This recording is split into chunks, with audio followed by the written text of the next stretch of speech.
오늘 또 그대의 최고의 날입니다.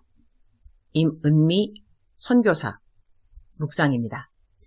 2020년 6월 18일 목요일 최고의 날. 나를 못 본 척 하지 않으시는 하나님 감사합니다. 신명기 22장. 어제는 아침 내내 내 사무실에서 선교국에 띄워야 하는 공문과 보고서 등등 서류 일을 하고 있는데 모세 전도사님 큰딸인 유니스가 내 사무실로 왔다. 모세 전도사님은 첫 딸을 낳고 그 딸 이름을 내 이름과 똑같이 지었다. 이유는 다름이 아니고 내가 혹시라도 케냐 땅을 떠나게 되면 잊지 않고 싶은 선교사님이라고 딸 이름을 그렇게 지었고, 아들을 낳고 난 다음에는 남편 이름과 같은 윌리엄이라고 했다. 그리고 또 딸이 태어났는데 그 딸 이름은 내 딸 캔디스랑 같은 이름으로 지었다. 조언 전도사님도 마찬가지로 첫 딸 이름은 내 이름과 같은 유니스로 했다. 이유는 모세 전도사님과 동일하다. 나 너무 행복한 선교사 아닌가?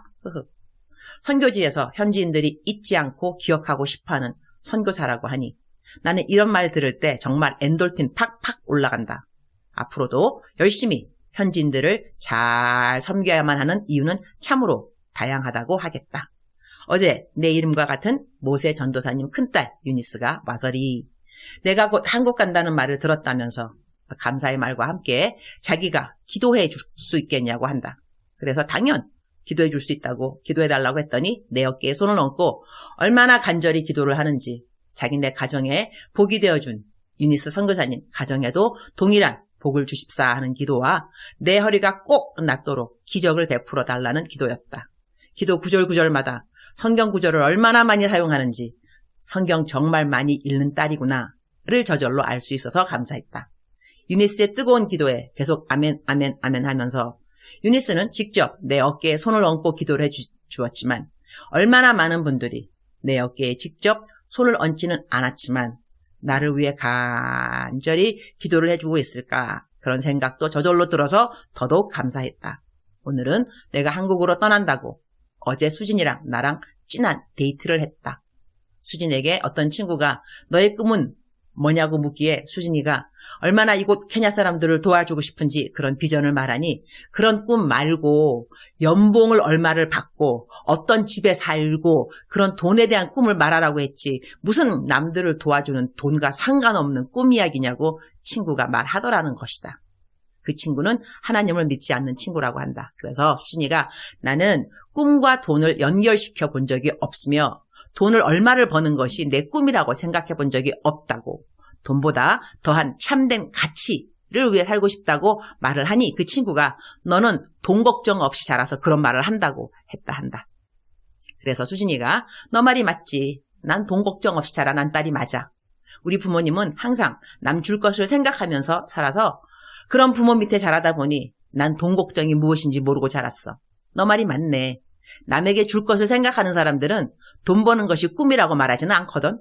이라고 대답을 했다고 해서리 내가 수진에게 수진아, 엄마는 너가 정말 잘 자랐다고 생각해. 돈의 노예가 되지 않고 돈을 부리면서 살겠다고 너가 살아가는 이유를 정확하게 하나님 믿지 않는 친구들에게도 말을 해줄 수 있는 너의 가치관이 나는 정말 자랑스러워. 우리 딸 하나님이 참 잘 키워주셨네? 라고 말했다. 그리고 정말 그렇게 자라준 수진이가 새삼 고마웠다. 둘이 식당에 앉아 수진이가 이곳 빈민가에서 어떻게 사람들에게 스스로 독립할 수 있는 장사 미천을 대주고 그들을 옆에서 지켜보아야 하는지 그 시스템에 대한 프로포저를 말하는데 마치 CEO 앞에서 브리핑하는 신입사원을 보는 것 같기도 해서 크크 웃음도 나고 감사. 내가 쌤의 플로런스에게 이 프로포저를 만들어 내게 올려달라고 했는데 플로런스가 이 일을 신입 스텝인 수진에게 맡겼던 것이다. 수진이 일주일 내내 이 프로포저를 자세하게 작성하느라 인터넷에서 조사를 많이 한 것 같다. 그 프로포저를 내가 직접 들으면서 선교지에서 선교사들이 창의력을 가지고 시도해 볼 수 있는 수많은 가능성들에 대해 수진에게 도전을 주었다. 둘이서 데이트를 마치고 집으로 돌아오는 차 안에서는 앞으로 우리가 어떻게 살다가 이 땅에서 죽으면 잘 죽는 것인지, 순교에 대한 이야기도 휴거에 대한 이야기도 마지막 순간까지 각자가 맡은 일에 최선을 다하는 것이 얼마나 중요한지 그런 이야기도 나누었다. 집으로 오니 새벽 일찍 집을 떠나 마사이 부족에게 음식을 나눠주고 온 남편이 집에서 우리를 기다리고 있었다. 우리 세 식구 모두 하루를 아주 잘 살아서 감사. 신명기 22장 4절.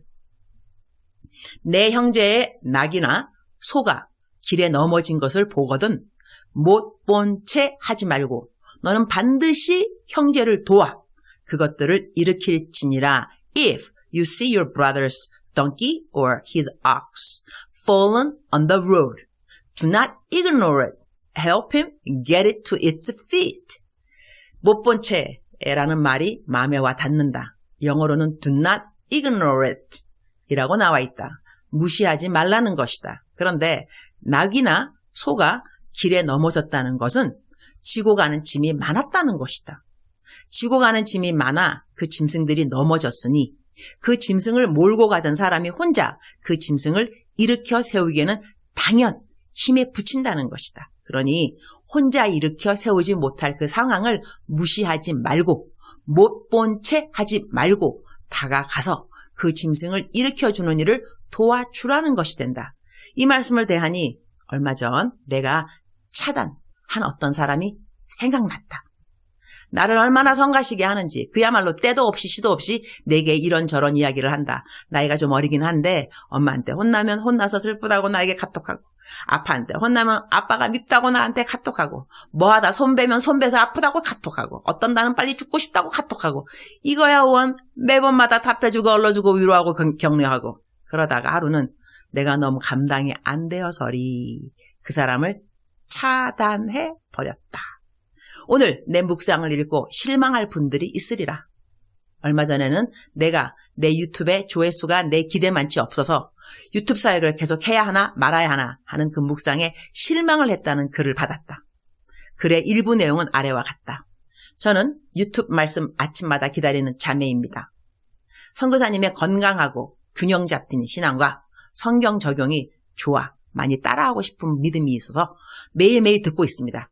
직설적으로 말하자면 오늘 유튜브 말씀에 조금 실망스러웠습니다. 목사님이 조회수를 신경 안 쓸 수는 없지만 조회수 안 나온다고 그만둘까 하다니요.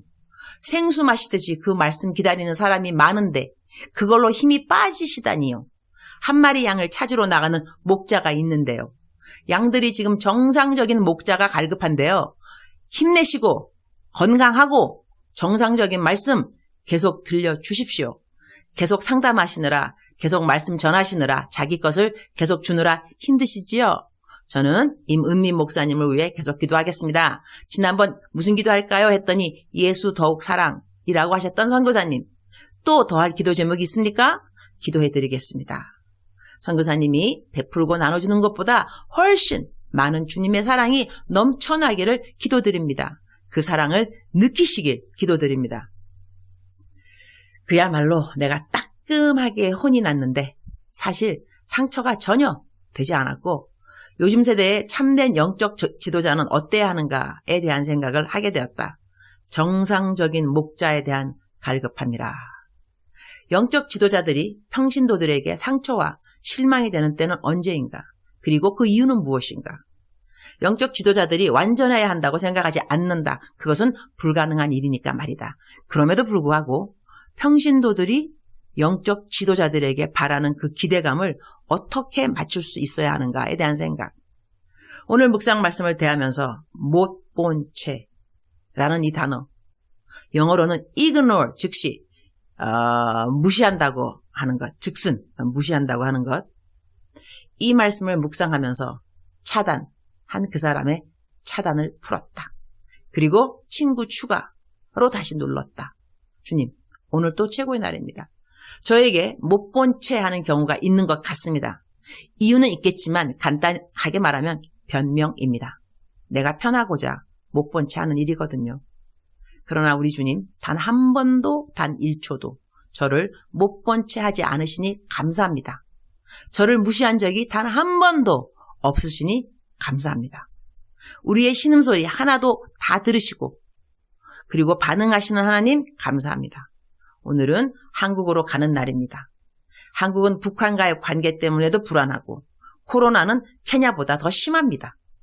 내가 언제 어디에 있어야 하는가? 하나님의 뜻 있는 곳이 가장 간전한 곳임을 믿습니다. 한국은 가라 하셔서 갑니다. 굳이 안 가도 됩니다. 거서증 갱신이야 번거로워서 그렇지. 다음에 또 처음부터 만들면 되고. 허리 아픈 거야. 지금까지도 잘 버티었는데 적어도 몇 개월 더 못 견딜 리가 있을까요? 그러나 한국 가라 하셔서리 갑니다. 하나님의 선한 뜻이 있겠지요. 비행기 옆자리가 비어 있을는지?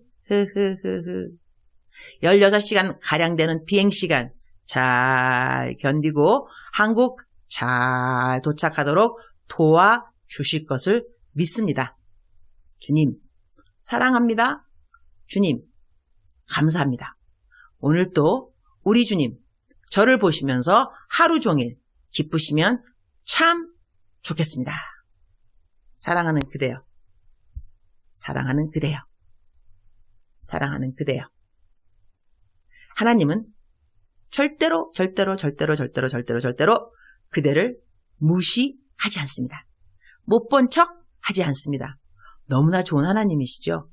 우리가 묵상할 때 나에게 계속 집중하면 나의 못난 점, 하여튼 뭐 그런 거 보면서 나 스스로에게 실망하기 쉽습니다. 오늘 같은 나의 묵상 실망할 분 있겠죠. 저도 제가 실망되는데 남들은 더 실망할 수밖에 없겠죠. 저도 저에게 카톡 보내는 분들 다 이야기해주고 싶고 상담해주고 싶고 격려해주고 싶고 그러나 내 몸은 하나, 시간은 24시간. 그런데 나에게 뭐 구구절절 뭐 어떻게 하면은 제가 감당이 안 될 때가 있겠죠. 그래서 이번 경우는 정말 제가 어느 사람을 차단했다니까요. 아니 목사님이 그럴 수 있나요? 제가 그랬다니까요. 얼마나 실망이 되는 케이스. 이런 큐티하다 보면 나 목사 맞나? 다 그냥 그만두나? 뭐 이런 생각 들 때 있죠.